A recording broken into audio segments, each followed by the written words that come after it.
Thank you for the opportunity. Mr. Speaker, I adopt all the submissions from the previous speakers on the matter as though, except that of Ablekuma South, and I'll deal with that. And I adopt them as mine. And the member, that's the Ablekuma West. I start with Ablekuma West. That's the Honorable Minister for Communications. Mr. Speaker, as though they are mine. And add that, Mr. Speaker, I have been sent by my constituents from Peki, Parliament, Tongo, and Kweve to tell this House that we must support this bill. Mr.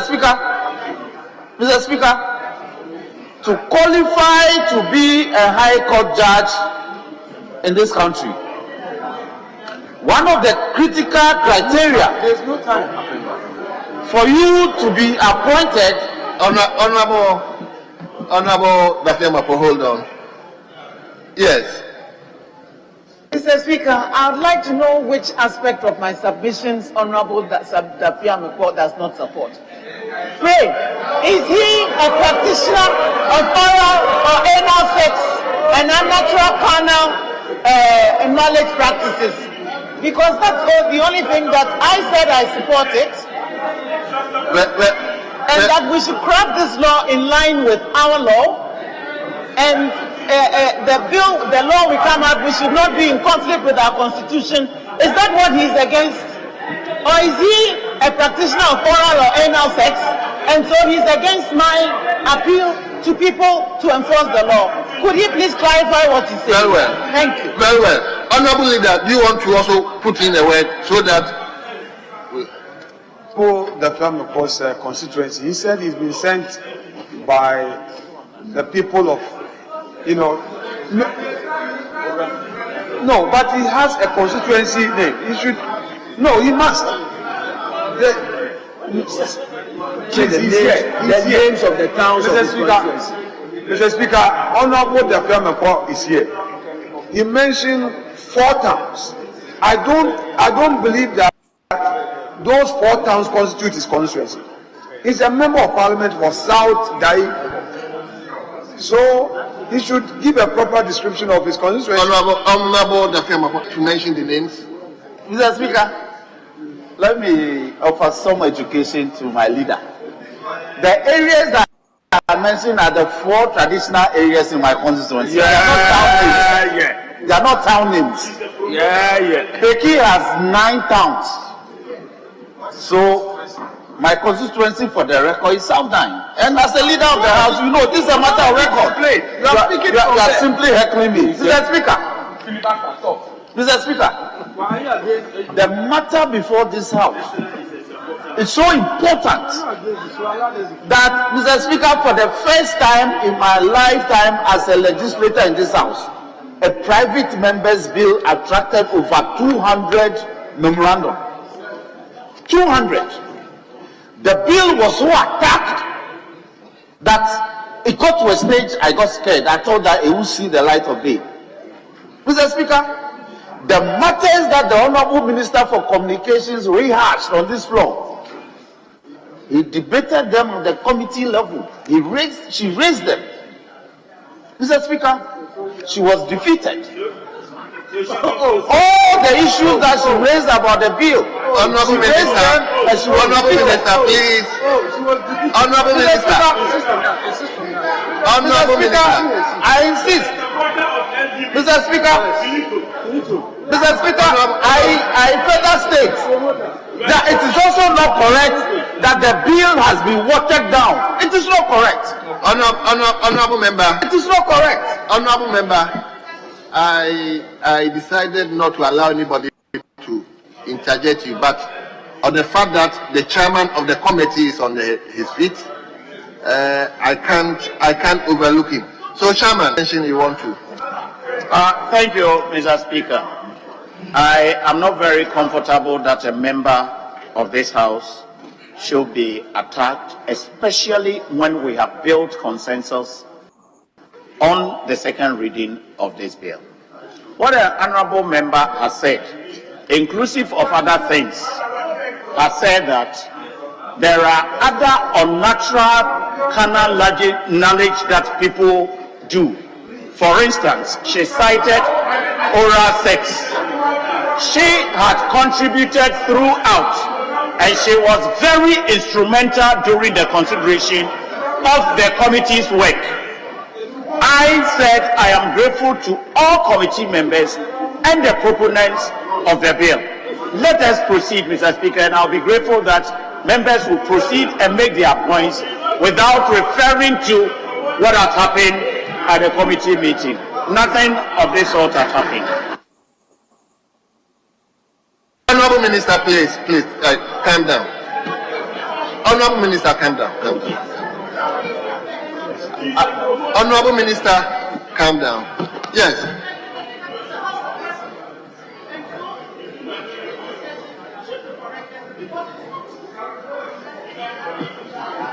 Honorable member. Speaker, yes. You are minded to Speaker, focus on this debate. I don't want focus. Speaker, I'm guided. I've always been focused, Mr. Speaker, but the impression must not be created that the bill was watered down. Mr. Speaker, what the other debaters on this matter fail to address is the issue that it is not mainly about the sexual lifestyles of a man and a woman, or a man and a man and a woman and a woman. Mr. Speaker, as sponsors of the bill, Mr. Speaker, That's a hard scan, you know, and that one. Mr. Speaker, Honorable member for Temale Central, please kindly withdraw that statement.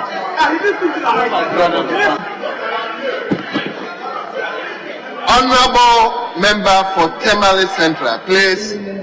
We are carrying all of us together. Please withdraw that statement. No, I overheard you.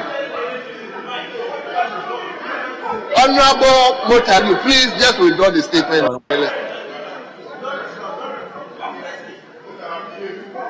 Motala.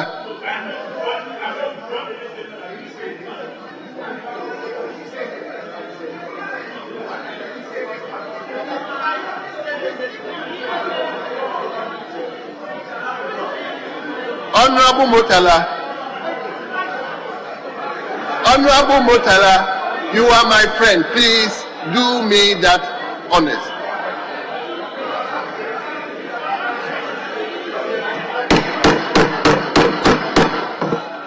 Honorable Motala.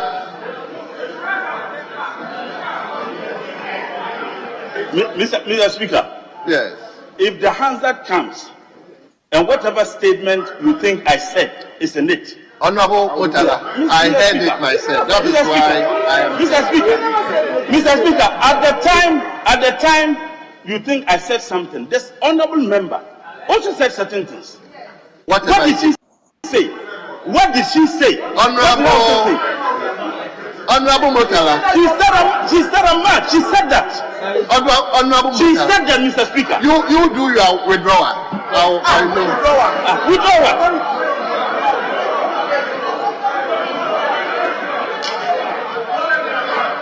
Honorable members, are you allowing me to control the house? Honorable Motala.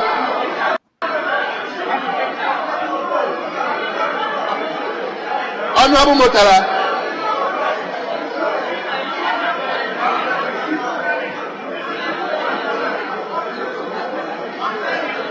Mr. Speaker. Honorable, you just do the honors for me. Mr. Speaker. Honorable, just do the honors for me. Mr.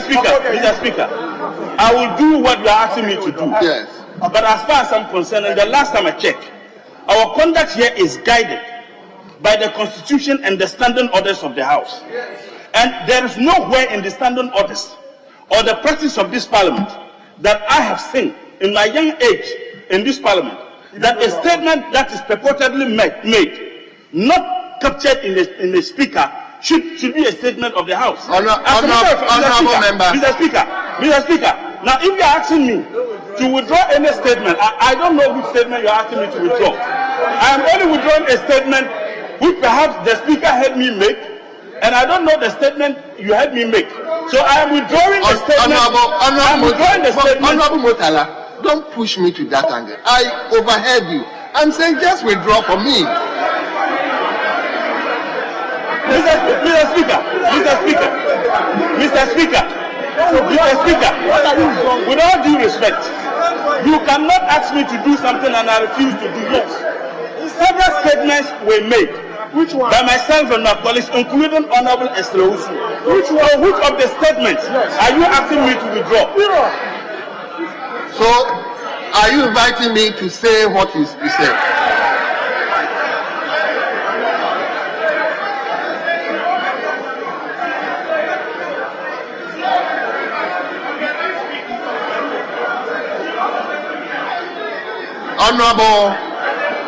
Honorable Motala, member for Tamale Central, I'm saying what you said, that just withdraw for me.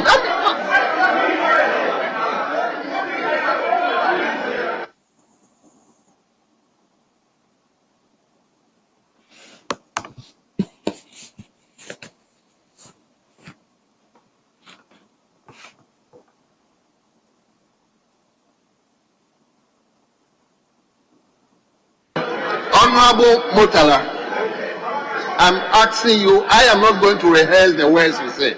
You know what you said. Please just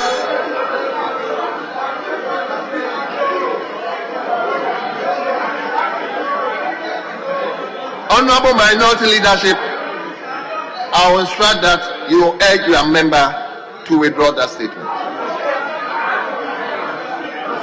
Mr. Speaker, the statement I remember I made several statements, but the statement I remember vividly I made, I said every single member in this house must be allowed to debate on the issue, so we know the position of every single member of this house, those who are for it and those who are against it. I have made that statement. So if that is the statement you are asking me to withdraw, I humbly withdraw that statement. Honorable member, you made a specific statement in relation to the minister.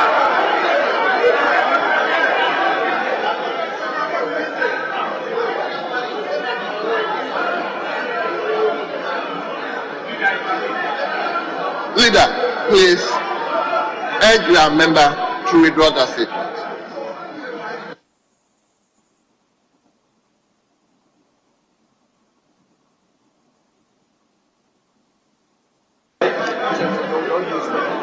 Mr. Speaker, the Honorable Mutala is reported to have made statements. It's Mutala, not Muntaka. Honorable Mutala Mohammed is reported to have made a statement that is apparently unparliamentary. Mr. Speaker, listening to him, he is of the view that he never spoke through the mic. Mr. Speaker,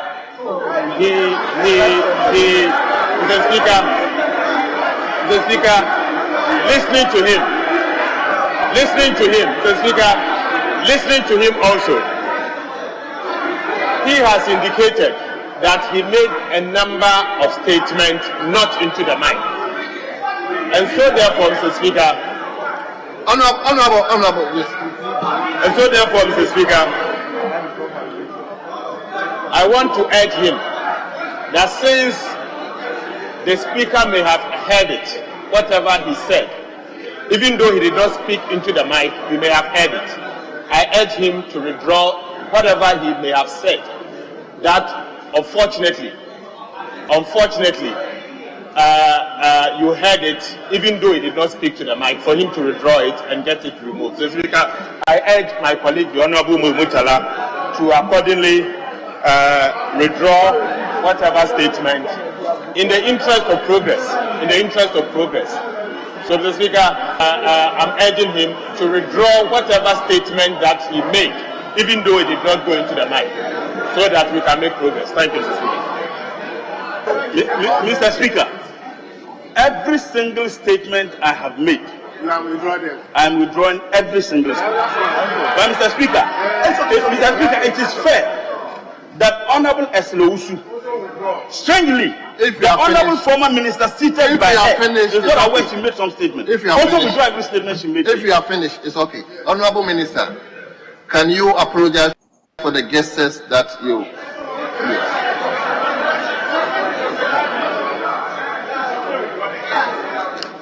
Mr. Speaker, I sat here and repeatedly heard Honorable Mutala refer to me as a practitioner of LGBT to the hearing of everyone in this house. I sat here and repeatedly heard him Honorable Minister, shout at the top of his voice and refer to me as a practitioner of LGBTQ. And every single last one of you is behaving as if you didn't hear it. And if in response to that I say he is mad, it is only a madman who will refer to his colleague in this house as a practitioner of LGBTQ. When you haven't seen me having sexual intercourse with your wife or your daughter or your mother. Honorable Minister, when you haven't caught me having sexual intercourse with your wife or your daughter or your mother. Honorable Minister, and refer to me in those terms. In those terms. Honorable Minister, and we call ourselves honorable members of this house. When you all hear it and pretend that suddenly you've lost your sense of hearing. Honorable Minister,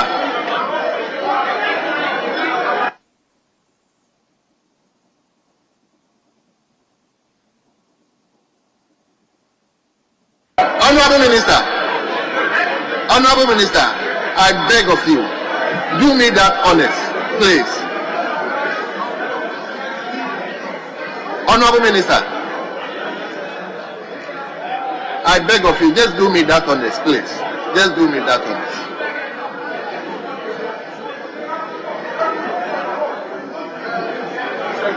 Mr. Speaker,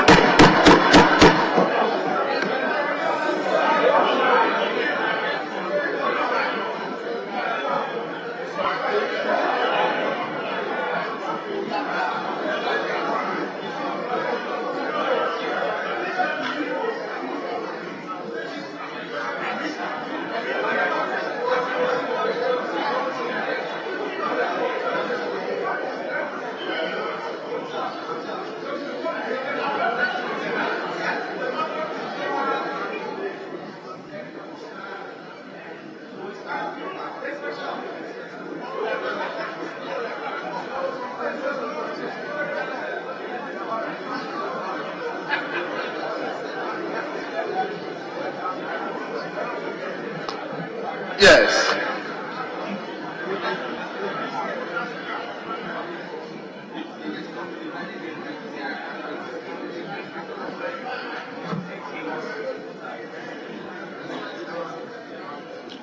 Yes.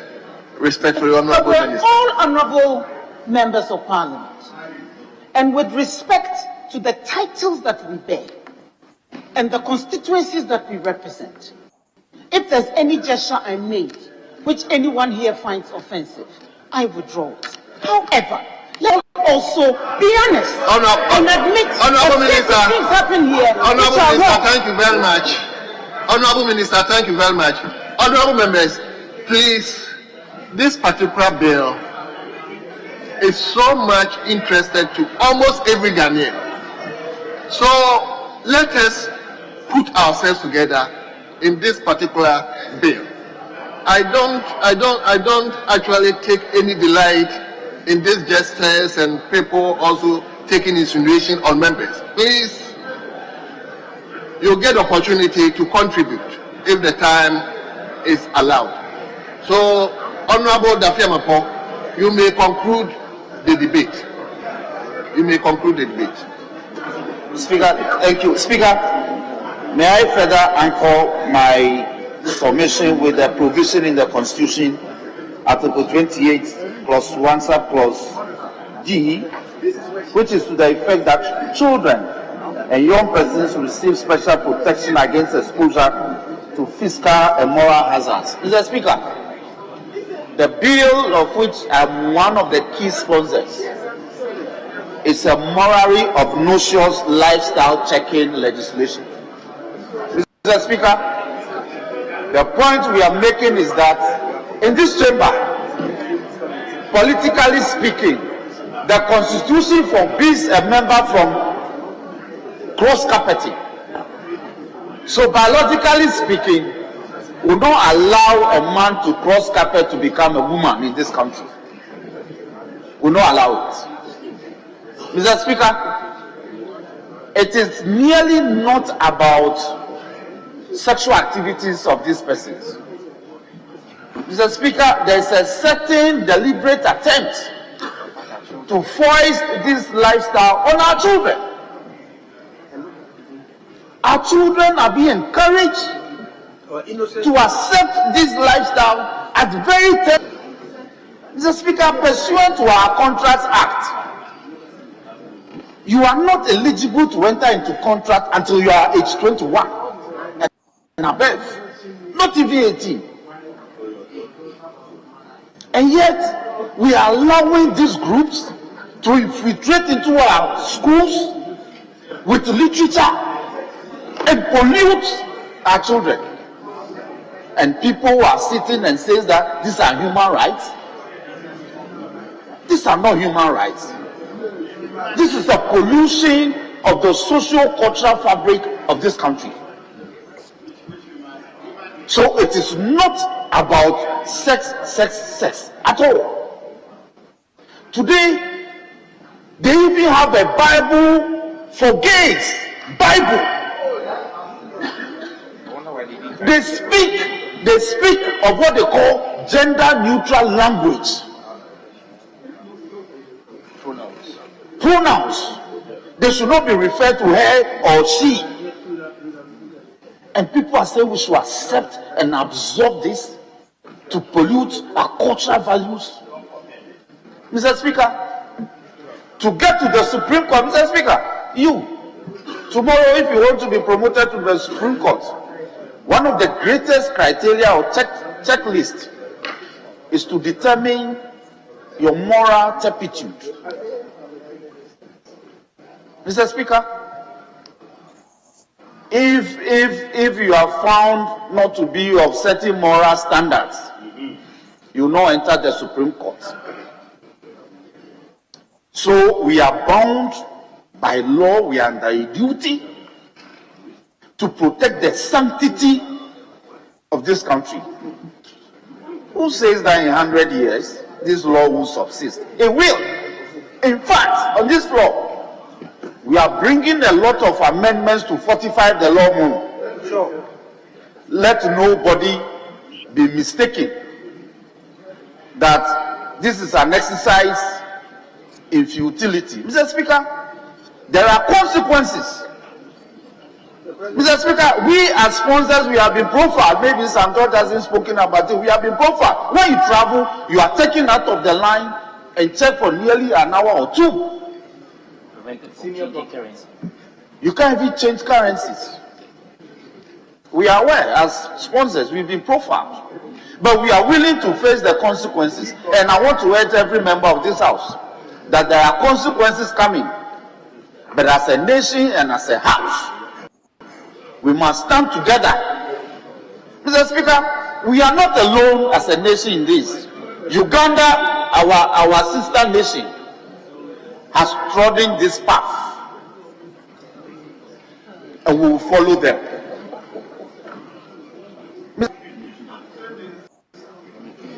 The point we are making is that, like petty crimes, like normal crimes in society, we can't stop it, but we will check it. We will check this lifestyle from spreading. Mr. Speaker, on this note, I thank you for the opportunity, and I want to thank especially a lot of stakeholders have been thanked, but Mrs. Fuamoni and my lecturer in law, Dr. Ayini, the committee, but he found time at his own expense and have the committee to deliberate on the bill. So, Mr. Speaker, we thank them. And again, we are calling upon them to help us at the consideration stage so that this bill will stand the test of time. Thank you very much. Thank you very much. The last person I'll call before leadership is Hon